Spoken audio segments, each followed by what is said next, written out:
welcome to Veganuary day 23. Whoa. Here's that Q&A we promised. So you guys have been awesome sending us questions to answer. All great questions. So let's just get started. All right, first question is from Labrador Lovable, and she asks, as a new vegan, how long did it take for family and friends to stop treating your veganism as a diet or phase that won't last? Well, for the most part, it didn't take very long. Maybe a few weeks, a few months, and then all my friends were like, oh, she's serious, like she's gonna stick with this. But I think they pretty much knew it was gonna happen anyway because I had already been vegetarian for so long. They were like, okay, it's for real. But my grandma still does not seem to accept it all the time. She's gotten a lot better about it.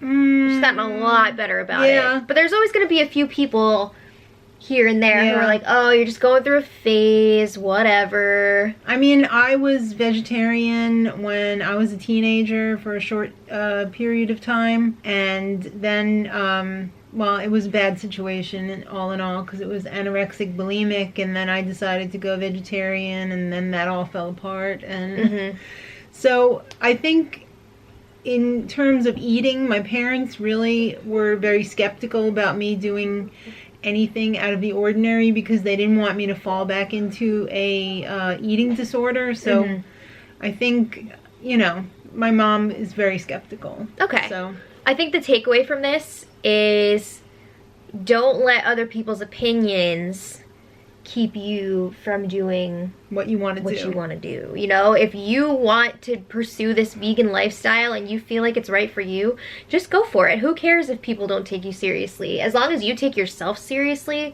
that's what matters. The best way to be an ambassador for veganism is to just live it and live it well, and then people will be like, oh, that's awesome, maybe I should try that. In the words of the Real Housewives, live your truth. All right, thank you for your question. Next up we have one from Bob Vice 7. What is a meal that you both love that is also high in protein? Let's see if we, all right, we'll do 3, 2, 1, and we'll say what we think it is, and then we'll see if it's the same thing. Okay. 3, 2, 1. Crispy tofu. We didn't even practice that. Tofu is what you make it, you know? It could be just a dirty old sponge with no flavor, or it could be something amazing. We happen to like this crispy tofu recipe that you came up with. Yes. It's actually on our channel already, so it's our most popular video. We will link that. If you're searching for it, just go to our main page and be like, oh, the most popular upload. Yeah, it's delicious. Some other high protein foods. What do you got? Hummus. Hummus. Love some hummus. Obsessed with hummus. Yeah. Bean stew, black bean soup. Yeah. I mean, anything with beans. Beans are always a good source of protein. Yeah. Nuts are a great snack. I mean, I think we get more than enough protein. You know, you don't really need as much as you think you do. So it's okay. All right. Next up, we have a question from Susan Salvatore. Is it Salvatore or Salvatore? It's probably Salvatore. I'm sorry, Susan. If you guys have been watching for a while, you know I suck at saying people's names. But anyway, she wants to know, what's the best way to clean the inside of the Instant Pot? All right. The Instant Pot is stainless steel on the inner lining.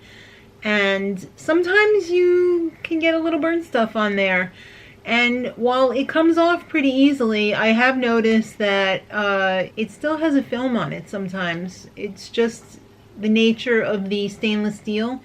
But if you really want to clean it like shiny, you could do your makeup in it. Clean it like you normally would, you know, let it soak if you got something burnt on there. Scrub it off the best you can. Then spray a little vinegar in there and let it sit. And it will take that haze right off, and it will be like brand new.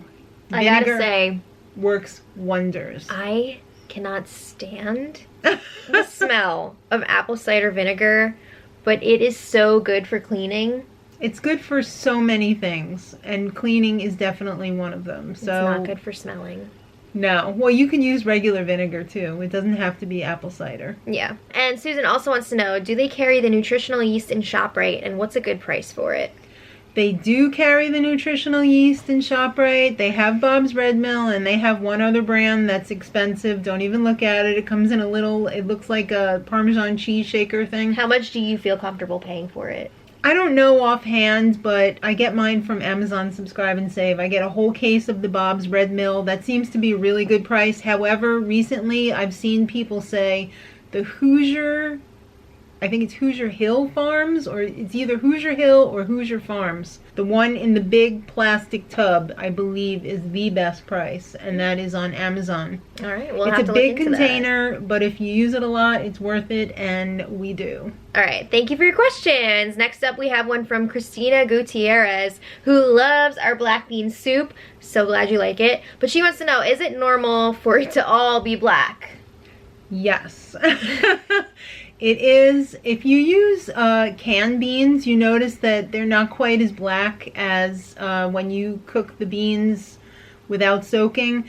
And that's because you're soaking some of the antioxidants out when you do that. That black color that you see in there is the good stuff. Oh, good. So good you for want it to Christina. be dark. It's like anything. The darker the color of a vegetable or the more colorful, the more it does for you. So when you see the black in there, it's a good thing. You want that.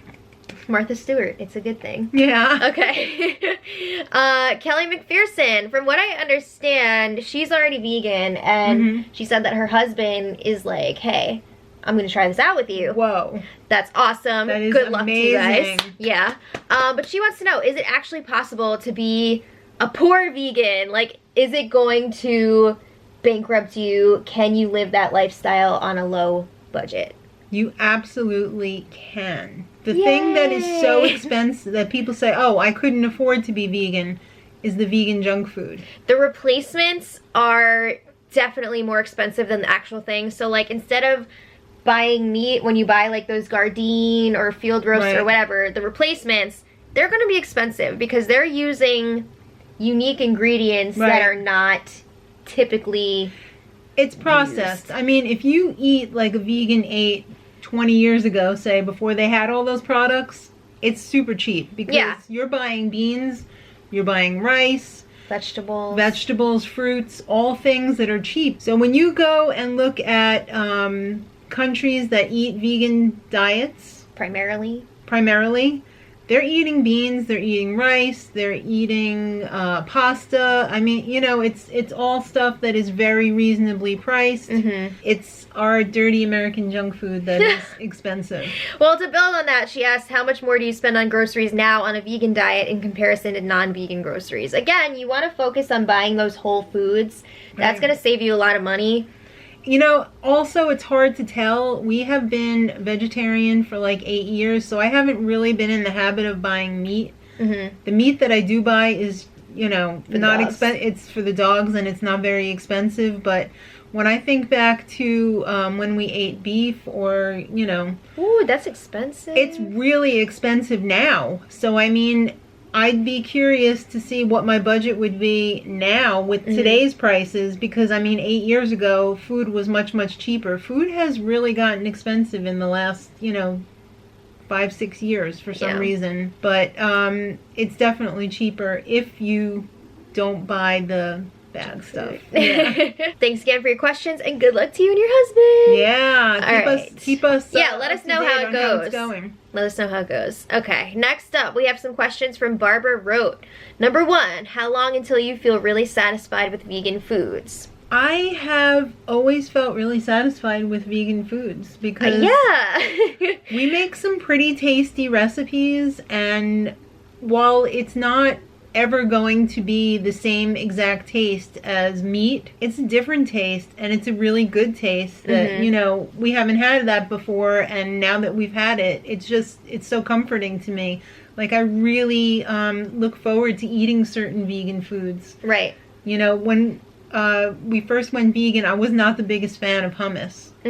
It took me a while to get used to it, but now I just find myself craving it. I mean, all the flavors that they have. I'm happy for you. Thank you. I'm going to tell a quick story. Okay. So my whole life, I have been a cheese queen. Yes. A pizza queen. You know. They used to call you cheese rat. They used to call me the rat. Yep. So then, when I finally decided I was going to go vegan, I was like, oh my god. What am I going to do? So I think it was like the second day. It was pizza night. And I was like, This is gonna be a really big test Yeah, because I was worried for you. Because you were all about the pizza. that's a big deal to me. So Mom made this amazing pizza with like these, I think it was like a cashew garlic cheese ball thing on the situation happening. And I remember eating it and I was like, oh my God, this is incredible. I wrote in my diary that night, I was like, this is fantastic. I can do this. It's gonna be okay.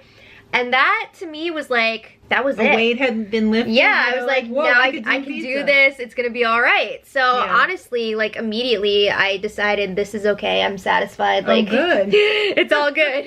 Yeah, I know. I made the mistake of going vegan right before Valentine's Day.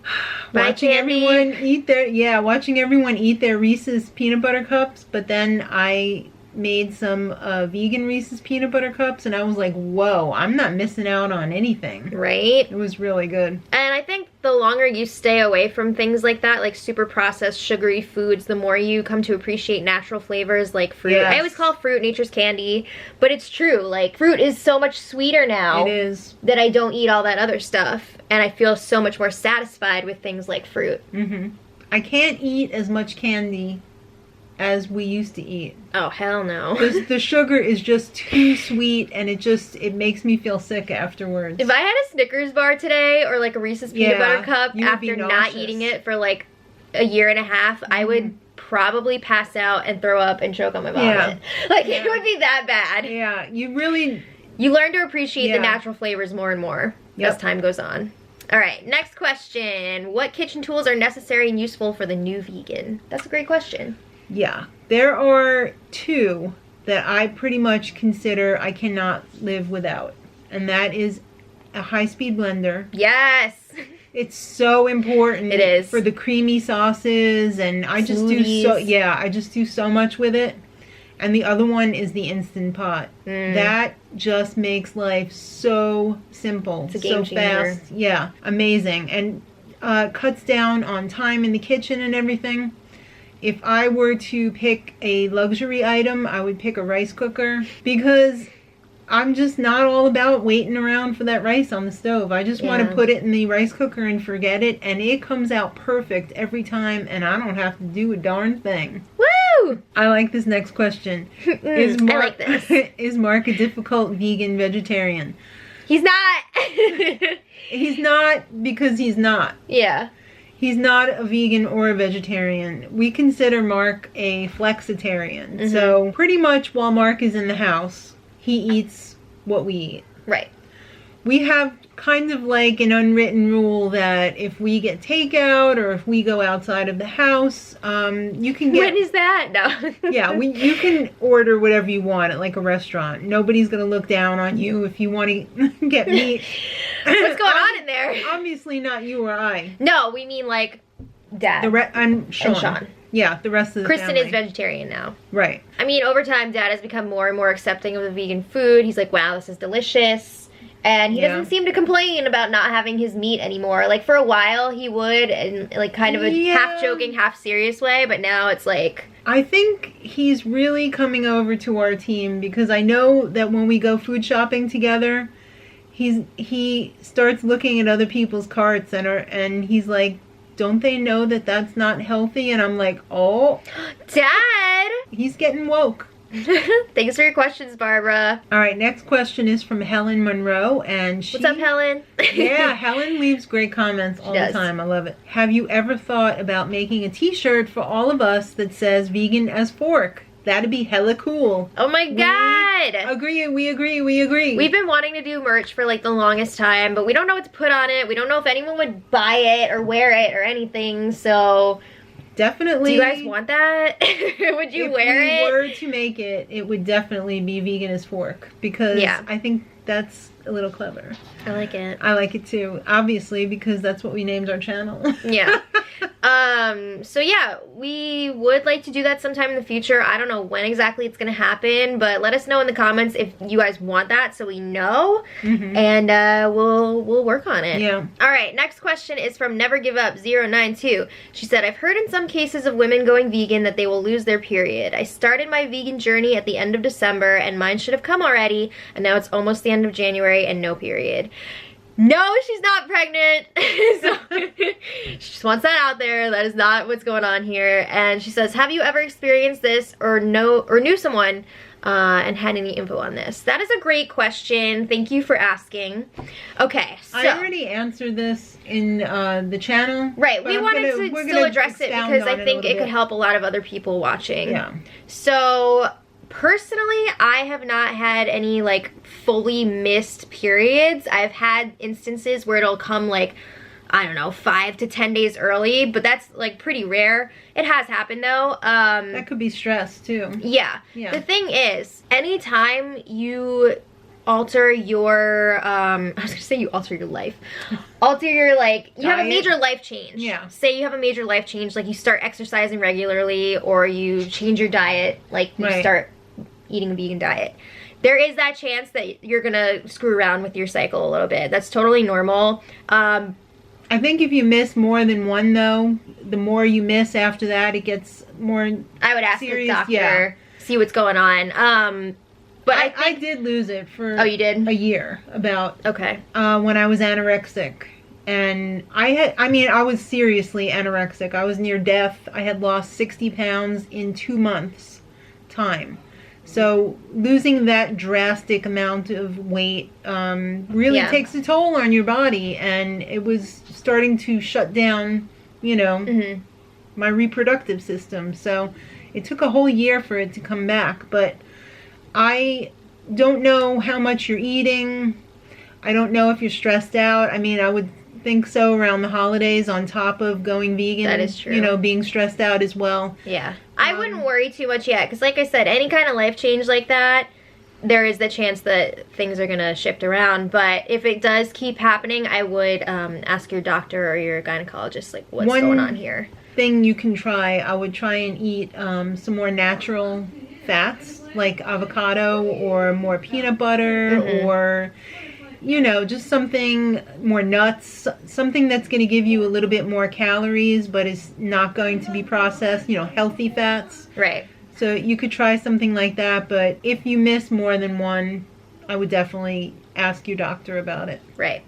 Thank you for your question. All right, next up we have one from Carmen R. Oh, Carmen, I was so worried when I read this. She was like, what's happening to me? She's getting wicked headaches now. Just started making her own vegan meals about a week ago from the Aldi and Trader Joe's processed vegan prep meals. Are there any tips to get over this hump? So I'm thinking she's saying that she was eating like all those processed foods and then she just switched over to eating more like whole foods. Right. So there's a couple reasons why you could be getting these headaches. First things first. You already said this in the comments when you're answering. How much water are you drinking?